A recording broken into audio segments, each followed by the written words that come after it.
샬롬. 아멘. 평안하셨습니까? 아멘. 네, 아멘. 주 예수의 오시옵소서.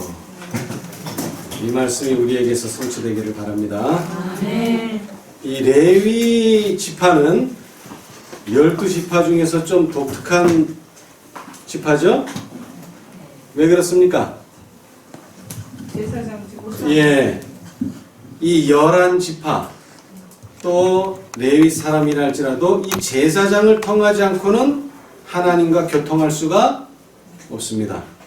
자, 그런데 그들은 이 일을 하기 위해서 먹는 것도 좀 구별을 해야 됩니다. 그래서 레위기 11장에 보면은 여호와께서 모세와 아론에게 고하여 그들에게 이르시되 이스라엘 자손에게 고하여 이르라. 육지 모든 짐승 중 너희의 먹을 만한 생물은 이러하니 짐승 중 무릇 굽이 갈라져 쪽발이 되고 새김질 하는 것은 너희가 먹되 새김질 하는 것이나 굽이 갈라진 짐승 중에도 너희가 먹지 못할 것은 이러하니 약대는 새김질은 하되 굽이 갈라지지 아니하였으므로 너희에게 부정하고 사반도 새김질은 하되 굽이 갈라지지 아니하였으므로 너희에게 부정하고 토끼도 새김질은 하되 굽이 갈라지지 아니하였으므로 너희에게 부정하고 돼지는 굽이 갈라져 쪽발이로되 새김질을 못함으로 너희에게 부정하니 너희는 이 고기를 먹지 말고 그 주검도 만지지 말라. 이것은 너희에게 부정하니라. 여기에 육지 짐승 중에서 먹을 만한 생물은 어떤 거라 그랬습니까? 굽이 갈라지고 네, 굽이 갈라지고 새김질 새김질을 하는 두 가지의 조건을 다 뭐 해야 됩니까?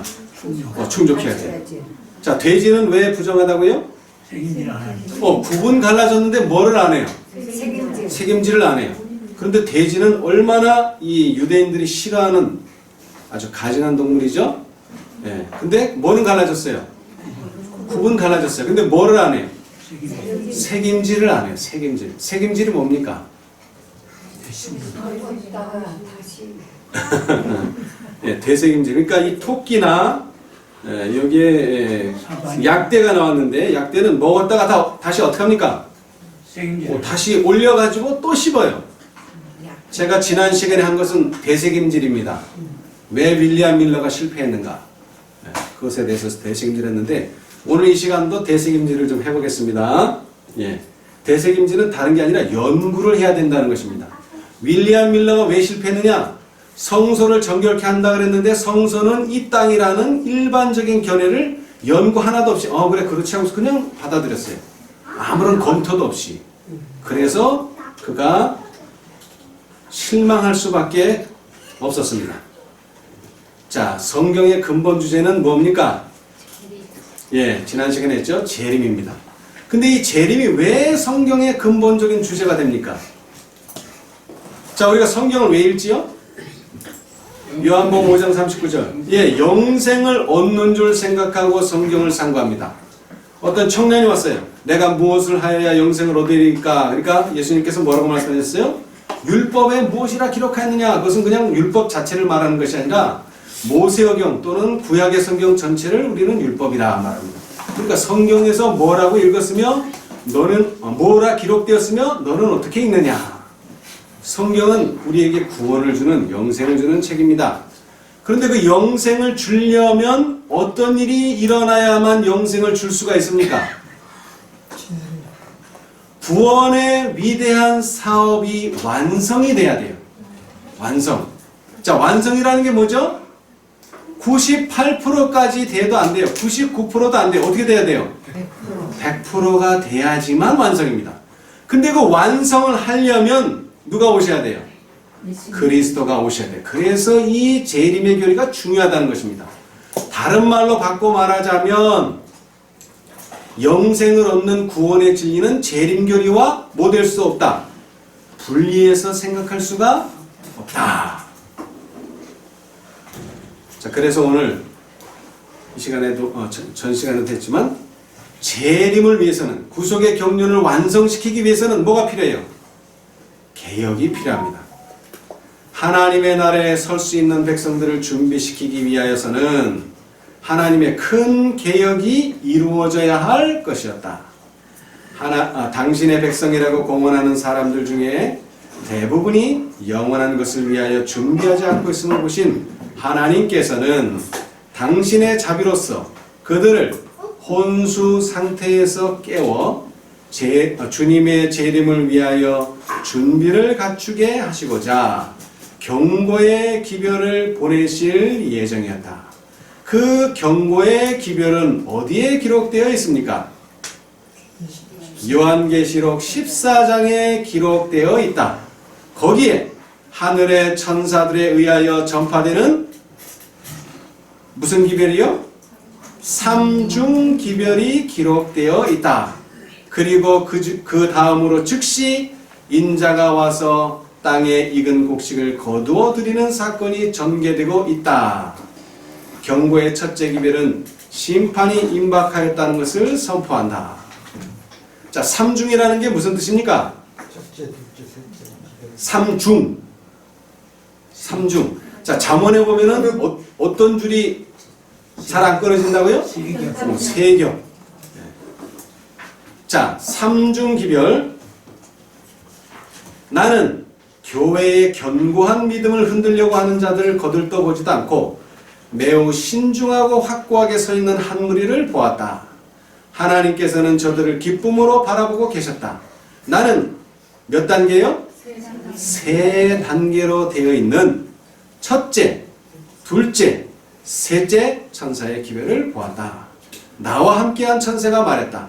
이 기별들의 1점, 1획이라도 더하거나 빼는 자는 뭐가 있을 것이다? 화가 있을 것이다. 자, 그러면 여기서 첫째, 둘째, 셋째를 말했는데 그럼 목사님 넷째, 다섯째는 더하는 거 아닙니까? 더하는 겁니까? 아닙니까? 아니지. 왜 아닙니까? 반복하는 거. 예. 이 기별들을 바르게 이해하는 것은 매우 중요한 일이다. 모든 영혼들의 운명은 이 기별을 받아들이는 태도에 달려 있다. 나는 이 기별의 시종을 다시 살펴보게 되었는데 하나님의 백성들이 겪는 경험들을 보았다. 그들은 심한 투쟁과 고난을 치루었다. 여러분, 세 천사의 기별을 받아들이면 뭐가 찾아오나요? 투쟁과 고난이 찾아옵니다. 투쟁과 고난. 자, 그런데 중요한 것은 여기서 천사라고 말했는데 이 천사는 사람을 말하죠. 예. 자, 그런데 이 구약에 보니까 말라기 3장에 보시면 만군의 여호와가 이르노라. 보라, 내가 내 사자를 뭐하리니? 보내리니. 그랬습니다. 여기는 천사가 아닙니다. 사자. 근데 사실 천사나 사자나 같은 의미입니다.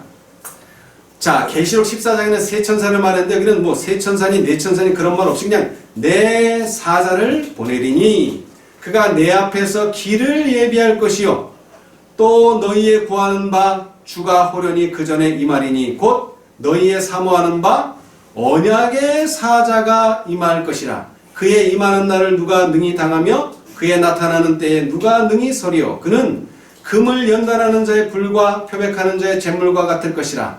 그가 은을 연단하여 깨끗게 하는 자같이 앉아서 레위 자손을 깨끗게 하되 금은같이 그들을 연단하리니 그들이 의로운 제물을 나 여호와께 드릴 것이라. 계시록 14장 6절로 13절에 상징적인 표현이 말라기 3장에 기록되어 있습니다. 자, 그런데 3장을 넘겨서 4장에 가니까 또 이런 말씀이 나와요. 보라, 여호와의 크고 두려운 날이 이르기 전에 내가 누구를 보내리니? 선지 엘리야를 너희에게 보내리니 그가 아비의 마음을 자녀에게로 돌이키게 하고 자녀들의 마음을 그들의 아비에게로 돌이키게 하리라. 돌이키지 아니하면 두렵건대 내가 와서 저주로 그 땅을 칠까 하노라 하시니라. 거기는 계시록 18장을 적어놨는데요. 이 다른 선지자하고는 달리 말라기 선지자는요, 계시록 14장의 사건과 계시록 18장의 사건을 상징하는 기사를 실었는데 그것은 3장과 4장에서 나옵니다. 다 누구를 보낸다 그랬는데 3장은 누구를 보낸다 그랬어요? 사자를 보낸다고 표현했고 또 그 뒤로 가면 언약의 사자가 임할 것이라는 표현을 썼어요. 자, 그런데 말라기 4장은 정확하게 선지 엘리야를 보낸다 그랬어요. 예. 다시 말하자면 이 말라기 3장과 4장은 서로 조화를 이루어야 되고 서로 협력해야 돼요. 그러나 분명히 말씀드리지만 3장의 사자와 4장의 사자는 다릅니다. 이것을 오늘 이해해야 된다는 거예요. 그래서 제가 계시록 3장 20절을 넣어놨는데 만약 세 천사의 기별이 라오디게아 상태에만 빠지지 않았더라면 18장은 필요가 없습니다.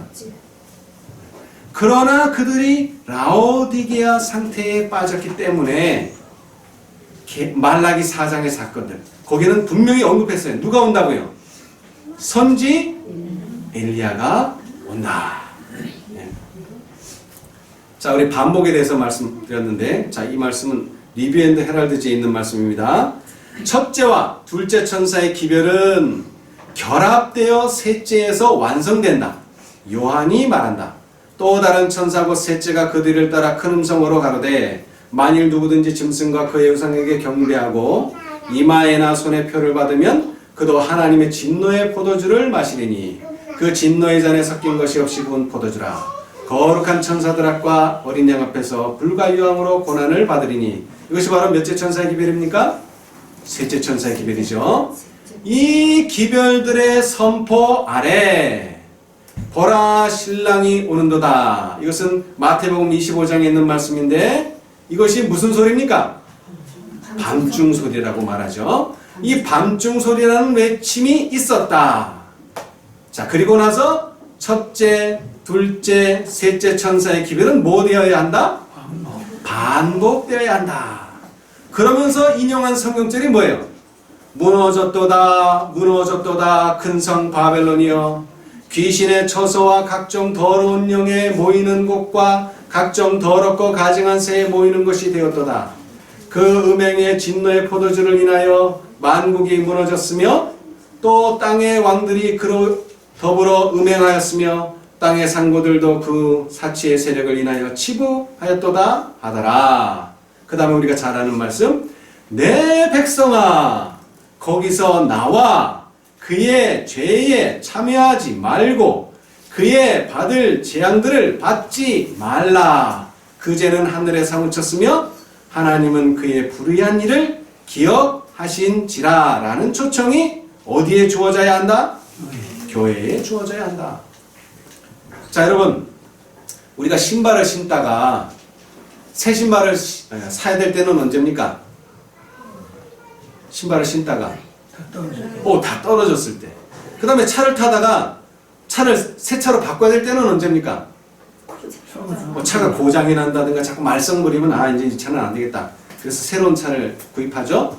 자, 그런데 저는 1월 1일만 되면 아주 새로운 종이를 버려야 됩니다. 아주 새로운 종이. 거기 글씨도 하나 안 썼어. 뭘 버려야 됩니까? 1월 1일이 되면 2020년 달력 12월 달을 버려야 돼. 아주 새 건데도. 예? 왜 버려야 돼요? 새 건데. 날짜가 안 맞아. 안식일이 안 맞아. 여러분 새 거라고 가지고 계시면 안 돼요. 아시겠어요? 무슨 뜻인지? 반복이라는 건 이런 것입니다. 우리가 과거에 새 천사의 기별을 알았지만 지금 현대 진리가 새 천사로 만족하느냐 하면 그렇지 않다는 것이죠. 시간이 변했다는 것입니다. 우리는 이 시기에 민감해야 돼요. 다른 사람들 다 모신기 하고 있는데 나 가지고 들어가서 추수하려고 들면 안 돼요. 다른 사람 다 추수하려고 하는데 그제 가서 씨 뿌린다고 막 씨 뿌리러 돌아다니는 사람, 그 좀 정신이 나간 사람이죠. 그렇죠? 예. 시기에 맞게 일을 해야 돼요. 우리는 지금 어느 일을 해야 되느냐 이 말이에요. 어느 일을. 예. 자, 그래서 그 첫째 천사, 둘째 천사, 셋째 천사라고 또는 계시록 18장에 나오는 천사들은 다 이 땅에 실제적으로 복음을 전파하는 일은 지상에 있는 그리스도의 종들을 통하여 이루어진다는 것입니다. 사람이라는 거예요. 하늘의 천사가 아니라. 이건 너무나 잘 아는 내용이죠. 자, 그러니까 첫째도 천사요, 둘째도 천사요, 셋째도 천사요, 계시록 18장도 천사인데 그 사람들은 다 하늘의 천사가 아니라 그리스도의 종들을 상징한다는 것을 이해하셔야 돼요. 자, 그래서 개혁하면 누가 가장 떠오릅니까? 바로 엘리야입니다. 엘리야. 그리고 또 말라기 4장에서도 누구를 보낸다고요? 선지 엘리야를. 자, 각 시대를 통하여 하나님께서는 당신의 종들을 보내어 세상과 교회 안에 있는 죄를 다 같이 책망하셨다. 그러나 사람들은 부드러운 말을 듣기를 원하고 순수하고 솔직한 진리는 받아들이지 않는다. 많은 개혁자들은 그들의 사업을 착수할 때 교회와 국가의 죄를 지적하는 일에 극히 신중한 태도를 취하고자 결심하였다.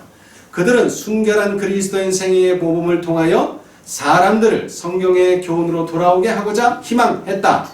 그러나 희망을 했는데 그러나 하나님의 영이 엘리야에게 나타나 그로 하여금 악한 왕과 반역한 백성들의 죄를 책망하게 하신 것처럼 그들도 그렇게 하게 하셨다.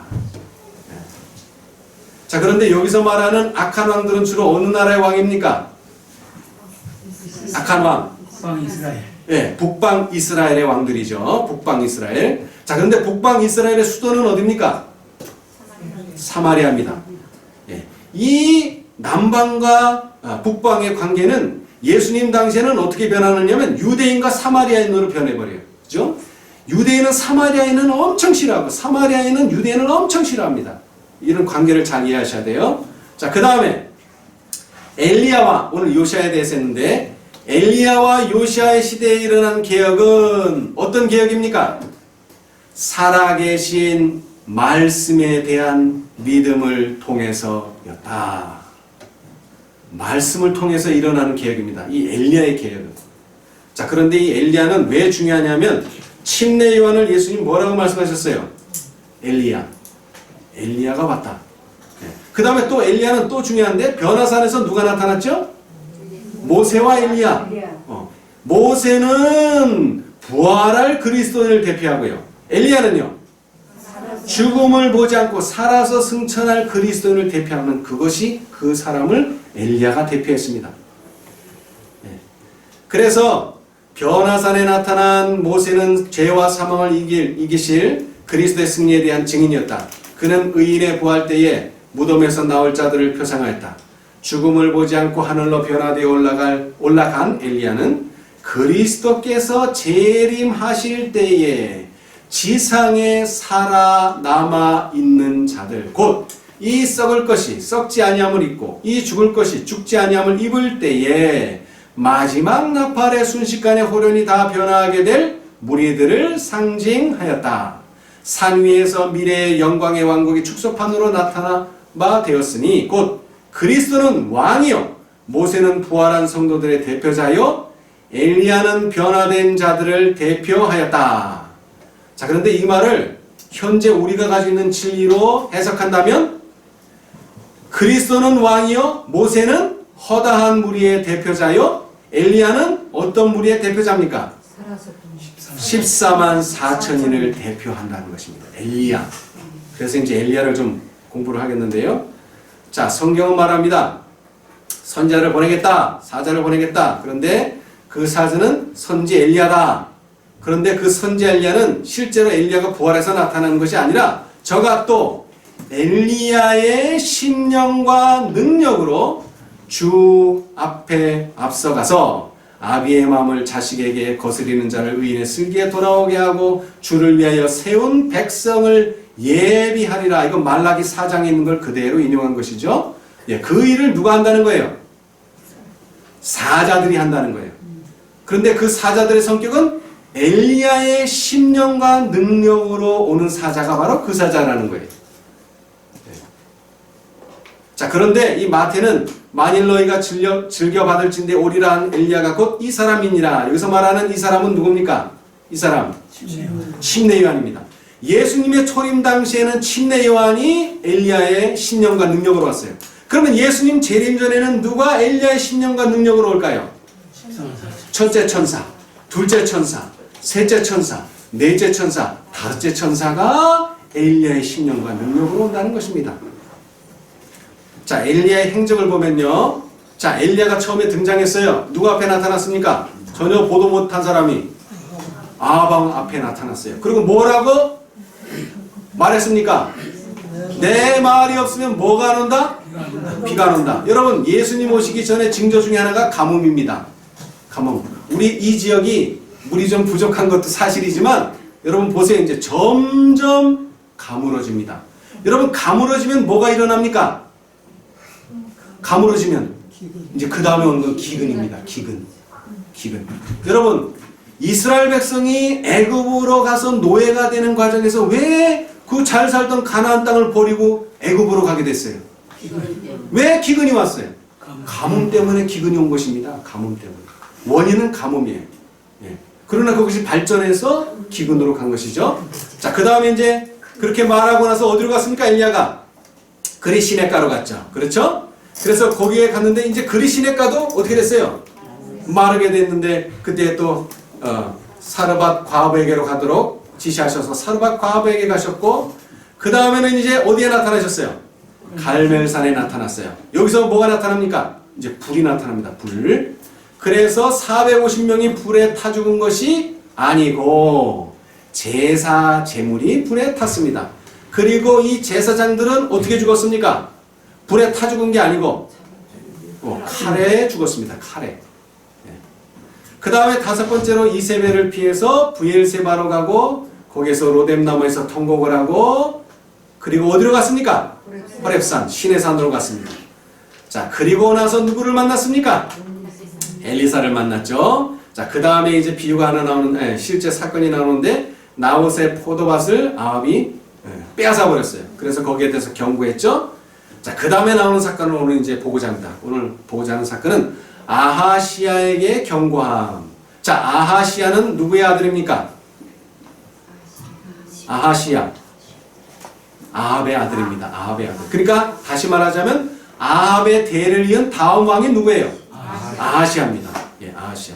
자, 그 사람에게 경고하는 내용인데요. 거기에 뭐가 나타났냐면 불이 나타나서 이번에는 그 불이 재물을 사는 게 아니고 사람을 태워버렸어요. 이 기사는 신약에서도 나옵니다. 신약에서 사마리아 땅에 갔는데 이 사마리아 사람들이 예수님이 온다 그러다가 유대 땅 예루살렘으로 간다니까 뭐라 그랬어요? 아, 오시지 말라고. 거기 갈 바에는 우리한테 오면 오지만 거기 예루살렘에 가는 길에 들려갈 거면 여기는 오지 말라고 아주 박대를 해버렸어요. 그랬더니 우레의 아들 같은 요한과 야고보가 뭐라 그랬어요? 불을 내려서 저 사람들 다 지금 심판을 해야 된다고. 자, 이 내용은 중요하니까 한번 볼까요? 자, 누가복음 9장. 제가 여기 파워포인트에는 안 넣어놨는데요. 누가복음 9장. 누가복음 9장 54절. 네, 누가복음 9장 54절입니다. 제자 야고보와 요한이 이를 보고 가로되 주여 우리가 불을 명하여 하늘로 쫓아 내려 저희를 멸하라 하기를 원하시나이까. 그럴 때 예수님께서 55절 예수께서 돌아보시며 꾸짖으시고, 그냥 꾸짖기만 하셨죠. 그런데 이 관주 성경에 보시면 난해 주석이 있어요. 이 55절 뒤에 난해 주석. 우리 복음 성경에도 밑에 보면 있어요. 화이트 주석 밑에 어떤 상고 사본에는 55절 끝에 다음 말이 붙어 있음.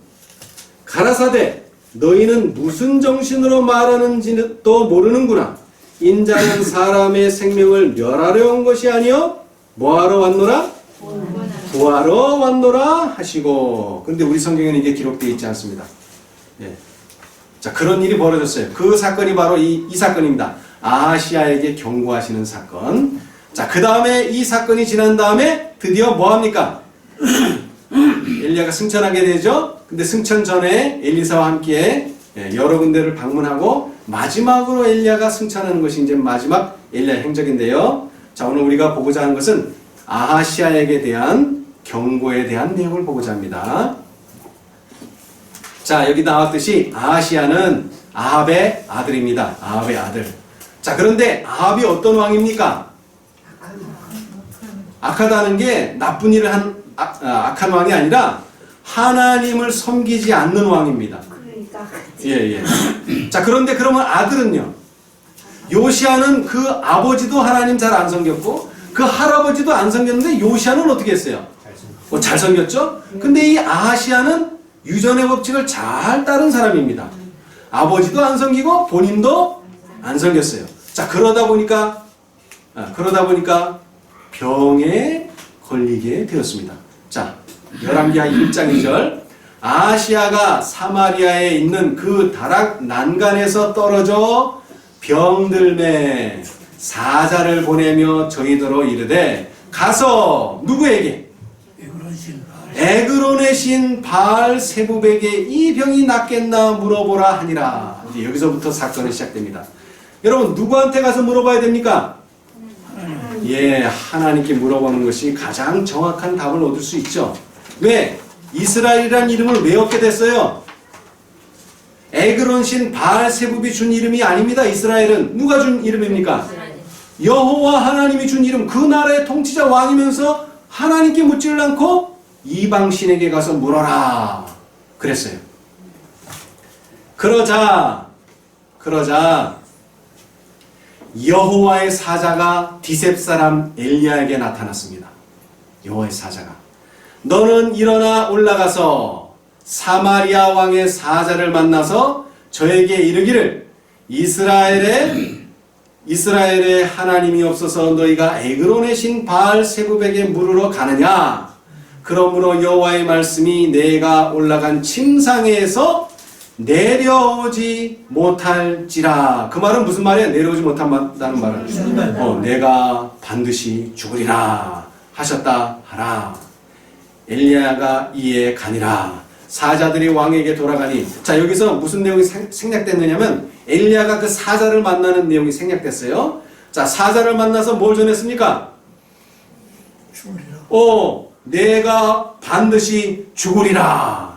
그러니까 그 사자가 그 이방 신에게 가기도 전에 엘리야를 만났으니까 엘리야 만난 그 이별만 가지고 왕한테 갔어요. 왕에게 돌아오니 왕이 이르되 너희는 어찌하여 돌아왔느냐? 저희가 고하되 한 사람이 올라와서 우리를 만나 이르되 너희는 너희를 보낸 왕에게로 돌아가서 저에게 고하기를 여호와의 말씀이 이스라엘에 하나님이 없어서 내가 에그론의 신 바알세부백에 물으려고 보내느냐? 그러므로 내가 올라간 침상에서 내려오지 못할지라 내가 반드시 죽으리라 하셨다 하라 하더이다. 여러분, 똑같이 잘 전했죠? 예, 똑같이 아주 잘 전했습니다. 이랬더니 왕이 화가 나서 그 사람이 누구냐? 물어봤어요. 그 사람이 누구냐? 저가 대답하되 그는 털이 많은 사람인데 허리에 가죽띠를 띄었더이다. 그러니까 벌써 누군지 알아봤어요. 이 사람은 엘리야다. 이에 50부장과 그 50인을 엘리야에게 보내매 엘리야에게로 올라가서 본즉 산꼭대기에 앉았는지라. 저가 엘리야에게 이르되 하나님의 사람이여 왕의 말씀이 내려오라 하셨나이다. 엘리야가 50부장에게 대답하여 가로되 내가 만일 하나님의 사람이면 불이 하늘에서 내려와서 너와 너의 50인을 살을지로다. 하매 불이 곧 하늘에서 내려와서 저와 그 50인을 살랐더라. 자, 이렇게 돼서 사자들이 죽어버리니까 왕이 거기서 단념을 안 하고 왕이 다시 다른 50부장과 그 50인을 엘리야에게로 보내니 저가 엘리야에게 일러 가로되 하나님의 사람이여 왕의 말씀이 속히 내려오라 하셨나이다. 엘리야가 저희에게 대답하여 가로되 내가 만일 하나님의 사람이면 불이 하늘에서 내려와서 너와 너의 50인을 살을지로다 하매 하나님의 불이 곧 하늘에서 내려와서 저와 그 50인을 살랐더라. 자, 이제 몇 명이 죽었어요? 102명. 예? 102명.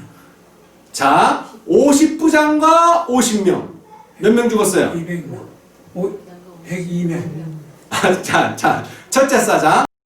50부장과 그 50인이 불에 타 죽었어요. 몇 명 죽었어요? 51명 죽었어요. 자, 그런데 왕이 또 보냈어요. 다시. 두 번째 사자가 갔어요. 이번엔 또 누가 갔어요? 50부장과 50인. 또 몇 명이 죽었어요, 이번에? 51명이 죽었어요. 그럼 이제 전체적으로 몇 명 죽은 거예요? 102명이 죽었어요. 102명. 102명. 예. 자, 이것으로 끝나지 않습니다. 왕이 세 번째 또 보내요. 50부장과 그 50인을 보낸지라. 셋째 50부장이 올라가서 엘리야의 앞에 이르러 꿇어 엎드려 간구하여 가로되. 좀 자세가 달라졌죠? 네. 왜? 앞에 두 사자가 다 죽었어요. 네. 그래서 꿇어 엎드려 간구하여 가로되 하나님의 사람이여 원컨대 나의 생명과 당신의 종인 이 50인의 생명을 당신은 귀히 보소서.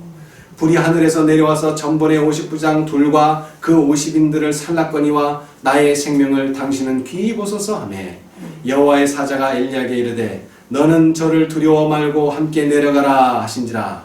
엘리야가 곧 일어나 저와 함께 내려와서 왕에게 이르러 고하되 여호와의 말씀이 내가 사자를 보내어 에그론의 신 바알세부백에 물으려 하니 이스라엘에 그 말을 물을 만한 하나님이 없음이냐.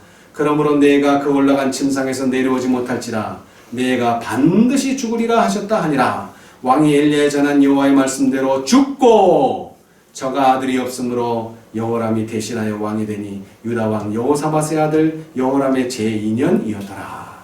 네. 하나님의 말씀이 어떻게 됐어요? 반드시 죽으리라 그랬더니 반드시 죽었어요.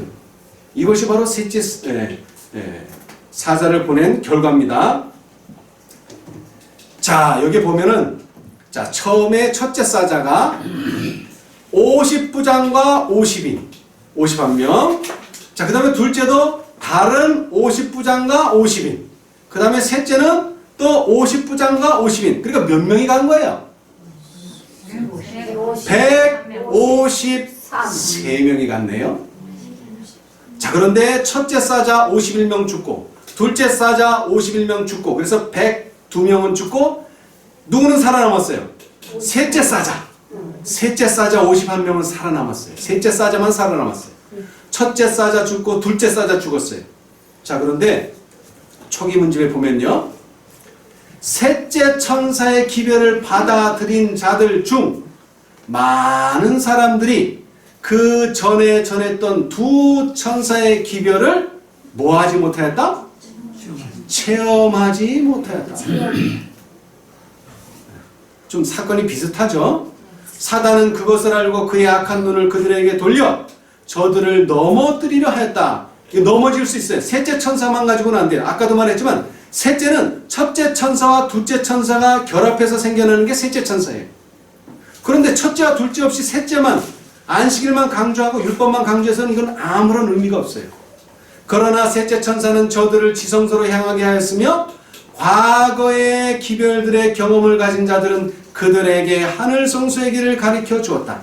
많은 사람들이 세 천사의 기별 가운데 있는 완전한 진리의 연결을 보고, 여러분 연결이 있어야 되는데 셋째 천사만 있으면 연결이 있어요, 없어요? 없죠. 첫째하고 둘째가 없는데 그냥 하나밖에 없는 거예요. 셋째 하나. 그것으로는 충분하지 않아요. 그래서 완전한 세 천사의 기별 가운데 있는 완전한 진리의 연결을 보고 그 순서대로 즐거이 받아들여 믿음으로 예수님을 따라 하늘 성소에 들어갔다. 이 기별들은 무슨 기별입니까? 셋째 천사의 기별만 말하는 게 아니고 첫째, 둘째, 이 셋째가 다 존재하는 완전한 진리의 연결을 가진 이 기별들은 하나님의 백성들에게 뭐가 된다고? 밭이 된다고 하였다. 이 기별들을 이해하고 받아들인 자들은 사단의 수많은 미혹에 빠지는 일이 없을 것이다. 자, 감추인 보화. 자, 왜 감추인 보화냐면 지금 현재 우리가 알고 있는 것처럼 세 천사의 기별은 편만합니다. 이 세상에. 재림교회가 전하고 있기 때문에. 근데 사실은 이 세 천사의 기별은 반복된다고 했는데 그 반복이 안 되고 있기 때문에 감추인 보화예요. 자, 중요한 것은 진리에 대한 추상적인 이론만으로 만족하는 사람들이 너무도 많다. 이 사람들은 어떤 사람들입니까? 셋째 천사의 기별은 가지고 있지만 뭐를 경험하지 못했어요? 첫째와 둘째를 경험하지 못했어요. 첫째와 둘째는 뭡니까? 거듭나는 경험이에요. 거듭나는 경험. 자기가 죽는 경험. 이거를 못하고 그저 안식일, 율법 이것만 아는 사람들이 있다는 거예요. 이론만. 추상적인 이론만으로 만족하는 사람들이 너무도 많다. 그들은 모든 필수적인 것들을 다 가지고 있다고 생각하고 피상적인 연구에 만족하고 있다. 그들은 성경에 이른 대로 감추인 보화를 파내는 것처럼 부지런하고 열심히 일하기에는 너무도 게을러서 다른 사람의 말을 뭐로 받아들인다? 진리로 받아들인다. 다른 사람의 말을. 그러나 사람이 연구해낸 것은 믿을 수 없을 뿐만 아니라 위험성이 있다. 이는 그것이 하나님께서 차지하셔야 할 자리에 사람을 올려놓기 때문이다. 저희는 응당 여호와가 이같이 이르노니 라고 해야 할 자리에 사람의 말을 둔다. 그러면 어떻게 됩니까? 그러면 품성의 변화가 일어나지 않습니다. 그 다음이 실물교훈을 말하고 있는데요. 이것은 열처녀 비유에 나오는 내용입니다. 하나님의 성령이 없이 하나님의 말씀만을 아는 것은 아무 소용이 없다. 성령의 감화가 없는 진리의 이론만으로는 사람의 심령을 깨우치고 마음을 심화시킬 수 없다. 우리가 비록 성경의 말씀과 약속들에 정통하다 할지라도 하나님의 영이 진리를 깊이 깨닫게 하지 않을 것 같으면 우리의 품성은 변화되지 않을 것이다. 뿐만 아니라 성령이 우리의 마음을 밝혀주지 않을 것 같으면 사람들은 어디에 빠지게 됩니까? 진리와 오류를 분간할 수 없게 될 것이며 저희는 사단의 교묘한 시험에 빠지게 될 것이다. 이것이 바로 계시록 14장과 18장 사이에 있는 계리예요. 그 시험에 빠진다는 거예요. 경험하지 못하면 그저 이론적으로만 알면 그렇게 된다는 거예요. 여러분 1844년에는 어떤 큰 시험과 시련이 있었습니까? 윌리엄 밀러도 경험했고 화이트 부인도 경험한 그 경험이 뭐예요? 대실망. 이거를 경험한 사람들은 절대로 흔들리지 않습니다. 흔들리지 않아요. 그러나 이거 경험하지 않고 그냥 안식일만 받아들이고 율법의 중요성만 깨닫는 사람들은 결국에 가서는 흔들립니다. 결국에 가서는. 그래서 하나님께서는 이 새 천사의 기별을 새롭게 하시기 위해서 계시록 18장의 천사를 이제 추가하는 것입니다. 자, 이제 거기에서 나타나는 것이 바로 엘리사의 사업이죠. 엘리야와 엘리사의 사업이 합쳐질 때 뭐가 되는 겁니까? 구속의 경륜이 완성이 되는 거예요. 계시록 14장과 18장이 연결이 돼야지만 구속의 사업이 완결이 되는 거예요. 선지자로서의 엘리사의 사업은 어떤 면에 있어서 엘리야의 사업과는 매우 달랐다. 엘리야에게는 정죄와 형벌의 기별이 위탁되었고 그는 대단무쌍한 책망의 목소리로 왕과 백성들에게 그들의 악한 길에서 돌아오도록 호소하였다. 그런 반면에 엘리사의 사명은 보다 평화스러운 사명이었고 엘리야가 시작한 사업을 세우고 굳게 하고 백성에게 여호와의 길을 가르치는 것이었다. 엘리야가 시작하고 엘리사가 추진한 개혁 사업으로 인하여 많은 사람들이 하나님을 찾게 되었다. 바알의 제단은 방치되고 하나님의 목적은 천천히 그러나 분명하게 전심으로 하나님을 섬기기로 선택한 사람들의 생활에서 무엇되고 있었다? 성취되고 있었다. 자, 이렇게 성취되고 있으려면 누구의 사업이 추가돼야 돼요? 엘리사의 사업이 엘리야의 사업에 추가되어야 한다는 것입니다. 여러분, 엘리야와 엘리사는 한 글자 차이입니다. 한 글자 차이예요. 그죠? 엘리야냐, 엘리사냐, 뒤에 자만 달라요. 뒤에 자만. 근데 의미는 좀 많이 달라요. 이 엘이라고 하는 것은 하나님을 의미합니다. 하나님. 엘리야는 여호와는 하나님이시다. 이게 그 뜻이에요. 엘리야. 그러면 엘리사는 무슨 뜻입니까? 엘리사는 여호와께서 일으키신다. 또는 하나님께서 여호와께서 하나님께서 구원하신다는 뜻입니다. 여러분, 라오디게아 상태에 빠진 교회를 누가 구원할 수 있습니까? 이 엘리사의 사업이 구원할 수 있습니다. 근데 그 엘리사의 사업이 바로 계시록 18장의 사업이라는 거죠. 힘과 능력을 주기 위하여 나는 천사들이 하늘에서 왔다 갔다 하며 어떤 중요한 사건을 위해 준비하느라고 하늘과 땅 사이를 바쁘게 오르내리는 것을 보았다. 그때 나는 다른 힘센 천사가 명령을 받고 누구와 연합하여? 셋째 천사와 연합하여 그의 기별의 능력과 힘을 주기 위하여 지상으로 내려오는 것을 보았다.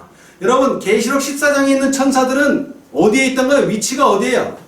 첫째 천사 위치, 둘째 천사 위치, 셋째 천사 위치가 어디입니까? 자, 둘째와 셋째는 위치 자체가 없어요. 그냥 말만 나오지. 그런데 첫째 천사는 위치가 있어요. 어디에?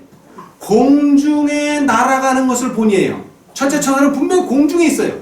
근데 공중에 있다가 내려왔다는 말도 없어요. 그런데 계시록 18장 천사는 뭐라고 분명히 말했어요. 하늘에서 내려오는 것을 보니 분명히 내려왔어요. 그런데 여기에 초기 문제에 나온 말씀도 다른 힘센 천사가 지상으로 어떻게 왔다고요? 내려왔다.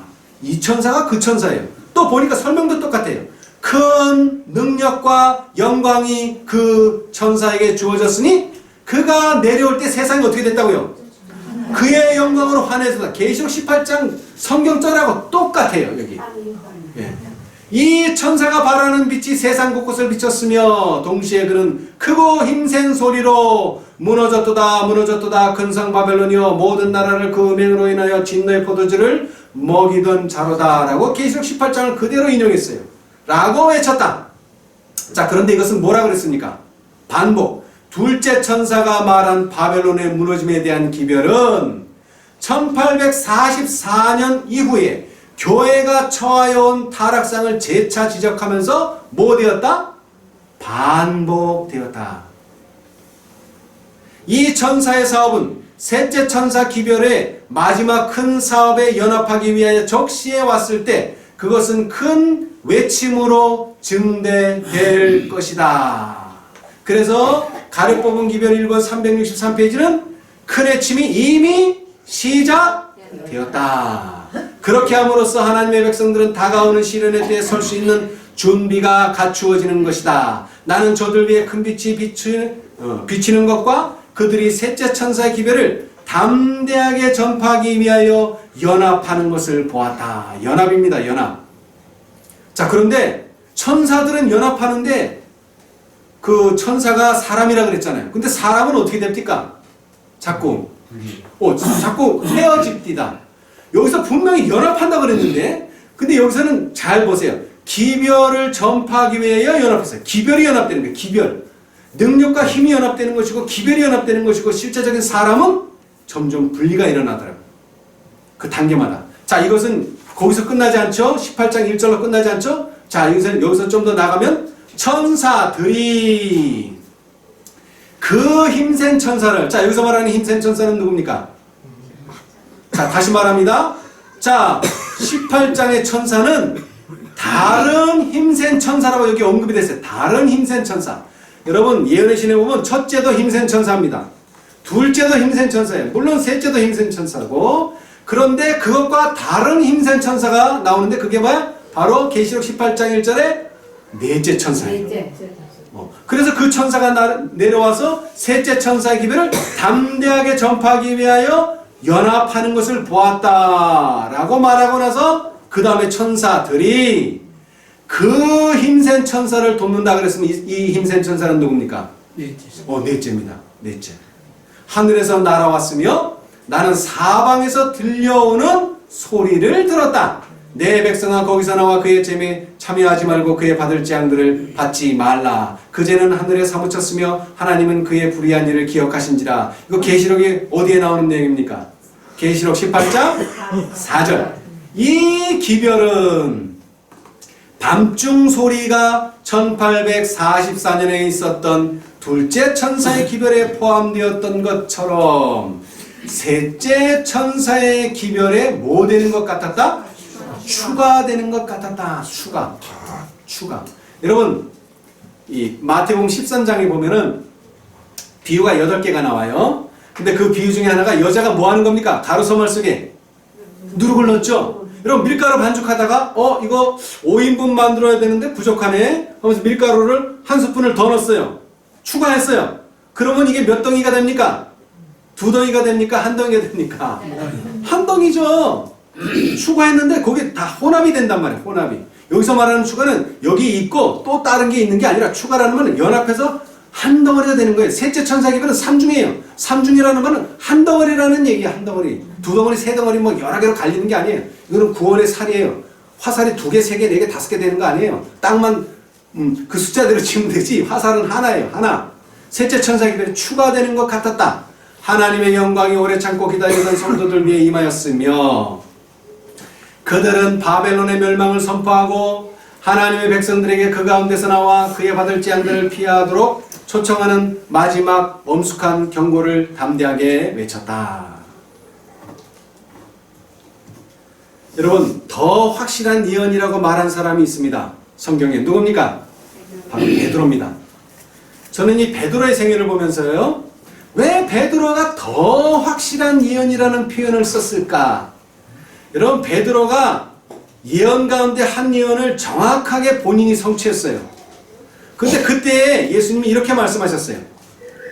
오늘 이 밤 닭이 울기 전에 네가 나를 부인하리라. 이렇게 말했습니까? 아니요.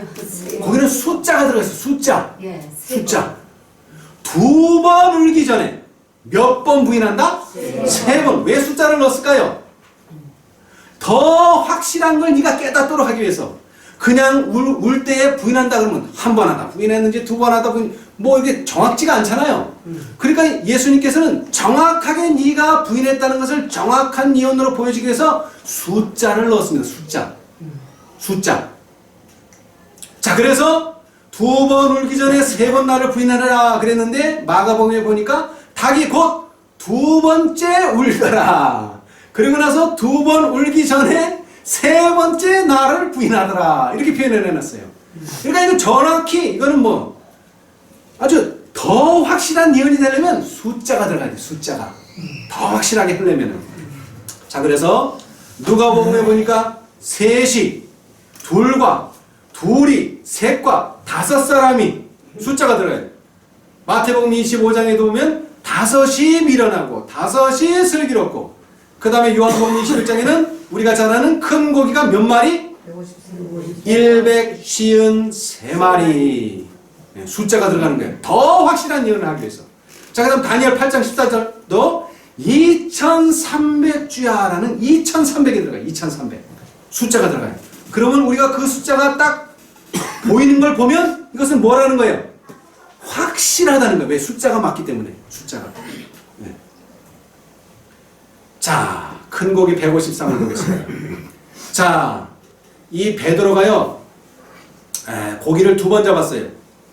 예수님의 제자와 있었던 첫 번째 이적이 고기 잡는 이적이고, 예수님과 제자들의 마지막 이적이 바로 또 고기 잡는 이적이에요. 그렇죠? 그런데 이 고기 잡는 이적은, 마지막 이적은 숫자까지도 분명하게 들어가 있어요. 여기에는. 자, 그런데 그물을 어디에 던지라 그랬습니까? 배에 깊은 데로 던지라 그랬어요? 그거는 첫 번째 고기 잡을 때가 깊은 데고, 마지막 고기 잡을 때는 배 오른편에 던져라. 오른쪽에. 예. 근데 사실은 이것은 의미를 아셔야 돼요. 왜 오른편에 던지라고 했습니까?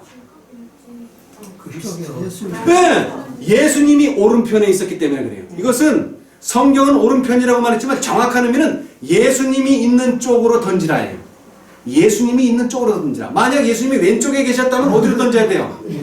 왼편으로 던져야 돼요. 그렇지. 근데 예수님 왼편으로는 가지 않습니다. 왜요? 오른손이 중요하기 때문에 그렇죠. 당연히. 그래, 예수님 오른쪽에 계세요. 그러나 중요한 것은 예수님이 있는 쪽으로 던져야 됩니다. 예수님이 없는 쪽으로는 아무리 큰 그물, 아무리 큰 그거 해도 절대로 잡히지 않습니다. 예수님이 있는 쪽에다 던져야 돼요. 자, 그런데 던졌더니 고기가 올라오는데 얼마나 올라옵니까?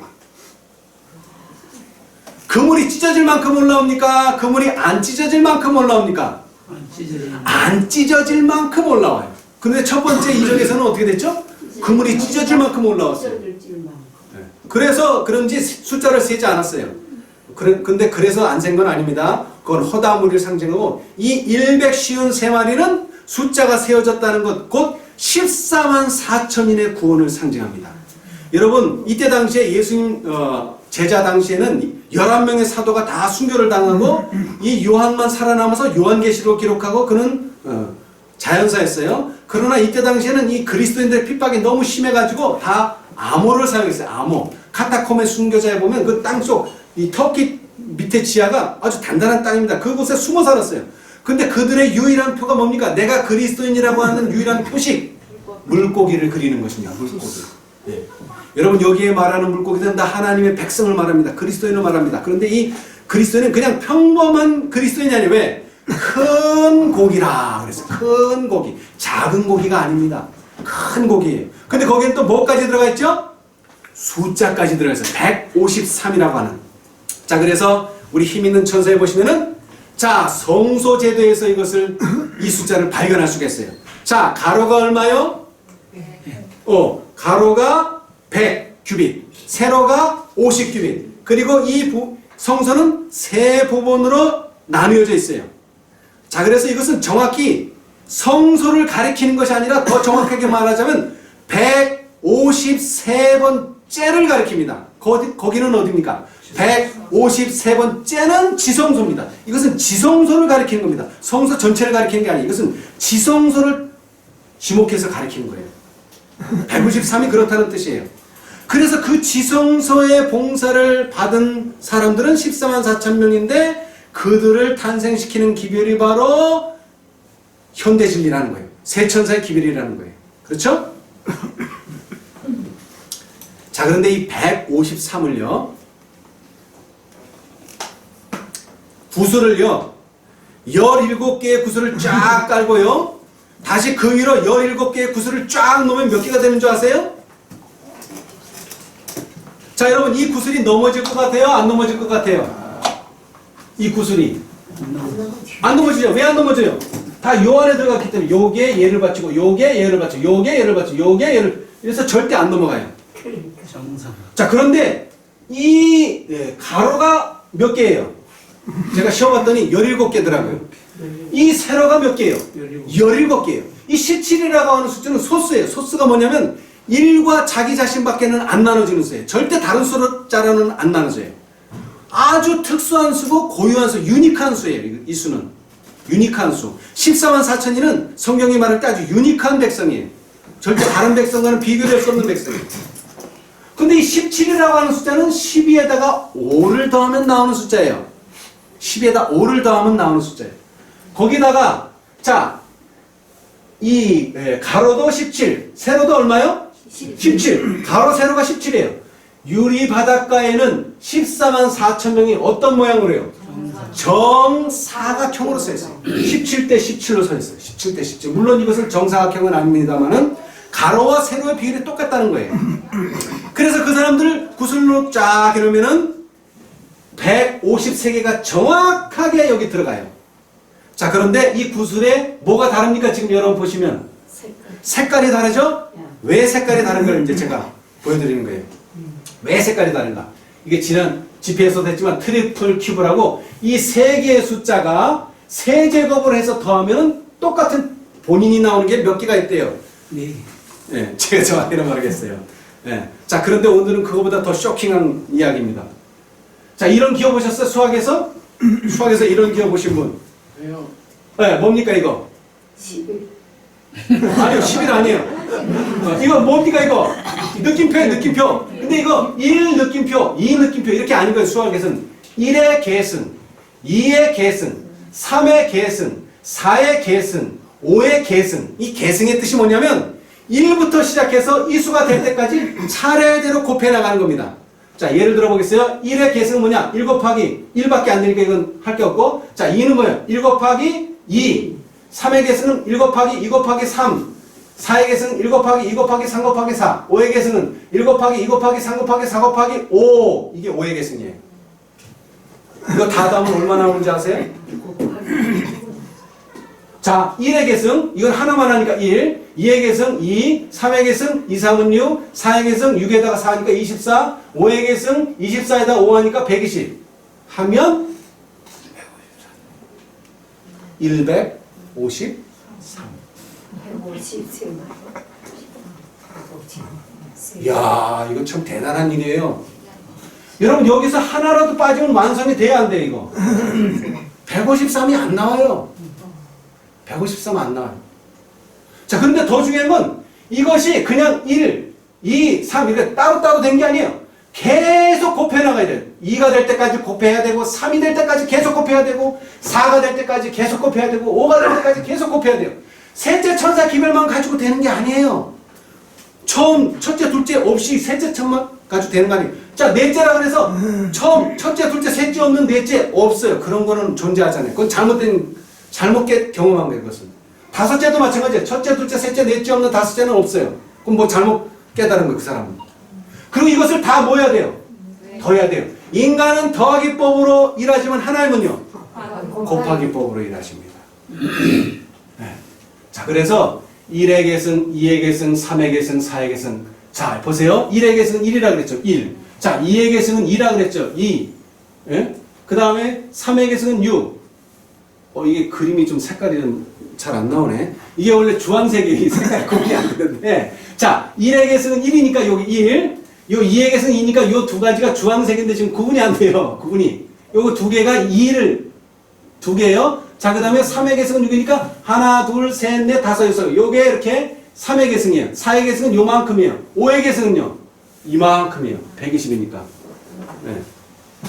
자, 그런데 아까도 말했다시피 3에다가 얼마를 곱하면 153이 나와요? 3에다 얼마 곱하면 123이 나요? 엘리야의 경험에서 했잖아요. 아시아. 자, 첫째 사자 51, 둘째 사자 51, 셋째 사자 51. 그럼 얼마요? 153이잖아요. 153. 51. 예? 네, 51이죠? 네. 너무 어렵나요? 자, 14만 4천인. 이 14만 4천인을 3의 계승 더하기 4의 계승 더하기 5의 계승으로 나누면 딱 떨어질까요? 나머지가 뭐 생길까요? 이거 아주 중요합니다. 이게 나머지가 생긴다면 이거는 뭔가 조화를 이루지 못하는 숫자예요. 근데 이게 나누면 어떻게 되는 줄 아세요? 딱 떨어집니다. 딱 떨어져. 아이고, 이거. 딱 떨어져요. 딱 떨어지는데 어디 갔지? 960이 나와요. 그런데 희한한 건요. 14만 4천을 3의 계승으로 나눠도 딱 떨어져요. 그 다음에 넷째 천사, 요거 다째 빼고 3의 계승 플러스 4의 계승을 해도 딱 떨어져요. 그러나 그렇게 해서는 뭐가요? 구속의 경륜이 완성이 되지 않는다. 셋째 천사의 기별과 넷째 천사의 기별과 다섯째 천사, 왜냐하면 셋째 천사의 기별이 인치는 기별이니까 그 이외에는 모든 기별을 협력해서 인치도록 하니까 14만 4천 명을 구성하도록 하니까 그래서 이 기별들은 서로 연합해야 되지만 셋째 천사가 생각할 때 야 우리가 해도 14만 4천 채울 수 있다 딱 떨어지더라고요. 그러나 그렇게 해서는 사업은 완성은 되지 않는다는 것입니다. 넷째도 마찬가지예요. 이렇게 해도 나눠져서 나머지가 나오잖아요. 딱 떨어져요. 그러나 그렇게 해서는 절대로 하나님의 사업은 완성은 되지 않는다는 것입니다. 많은 사람들이 에이 다섯째가 어디 있냐고 그러는데 이거 보면은 다섯째가 있을 수밖에 없어요. 그것은 제가 만들어낸 게 아니라 연구하다 보니까 나왔어요. 숫자를 연구하다 보니까. 네, 연구하다 보니까. 이게 위키백과에 보면 나와요. 이 153에 대해서 설명하면서 이렇게 했는데 그런데 이 공식이 왜 우리한테 중요하냐 이거예요. 여러분 우리는 수학하려고 그런 게 아니에요. 다섯째가 분명히 존재한다는 것과 다섯째 없이는 절대로 구속의 경륜은 이루어지지 않는다는 것입니다. 그걸 다른 말로 하면 다섯째가 나타났다는 말은 예수님이 어디에 와 계신다고요? 문 앞에. 예수님이 문 앞에. 지금 이제 구속의 경륜이 끝날 시간이 멀지 않았다는 것입니다. 예. 여러 부분과 을 말씀드린 것은 지금 성경은요 여러 부분과 모양으로 예적 선지자들에게 말씀하셨어요. 특별히 이 모든 날 마지막에 모든 것이 맞아야 된다는 거예요. 모든 것이 다 조화를 이루어야 된다는 거예요. 그리고 호세아는 말하기를 내 율법은 꼭 계명, 10계명만 말하는 것이 아니라 이 성경이 다 뭐로 기록됐어요? 몇 가지로?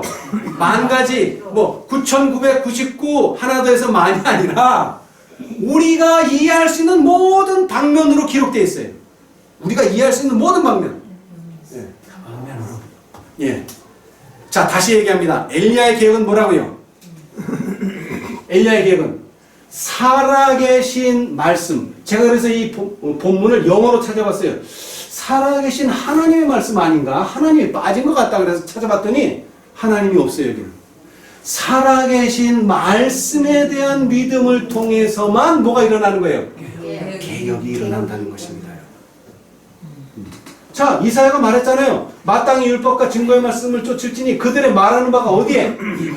말씀에 맞지 아니하면 그들이 정령이 뭐를? 아침빛을 재림을 만날 수가 없습니다. 절대로. 자, 그래서 이제 마지막으로 이것은 예언의 신에 딱 한 구절 나오는 말씀입니다. 뭐에 대해서? 엘리야들. 다른 것은 다 엘리야 단수예요. 여기에만 엘리야들이라고 나와요. 엘리야는 보편적인 배교 가운데서도 그가 하늘의 하나님을 섬긴다는 사실을 숨기고자 애쓰지 않았다. 바알의 선지자들은 450명, 그 제사장들은 400명, 그를 섬기는 자들은 수없이 많았다. 그러나 엘리야는 그가 대중의 편에 서 있다는 것을 보여주고자 시도하지 않았다. 그는 당당하게 홀로 섰다. 산은 열렬한 기대에 부푼 사람들로 덮였다. 왕은 호화찬란한 모습으로 나타났다. 승리의 확신을 가진 우상 숭배자들은 그를 환영하는 소리를 외쳤다. 그러나 하나님은 크게 모욕을 받아 오셨었다. 한 사람, 오직 한 사람만이 하나님의 영광을 옹호하기 위하여 나타났다. 분명하고 나팔소리와 같은 음성으로 엘리야는 많은 군중에게 외쳤다. 너희가 어느 때까지 두 사이에서 머문 못하려느냐? 여호와가 만일 하나님이면 그를 쫓고 바알이 만일 하나님이면 그를 쫓을지니라. 그 결과로 하늘을 통치하시는 여호와 하나님은 뭐되고? 옹호되고 바알을 경배하는 자들은 무엇을 당하였다? 죽임을 당하였다. 몇 명 때문에?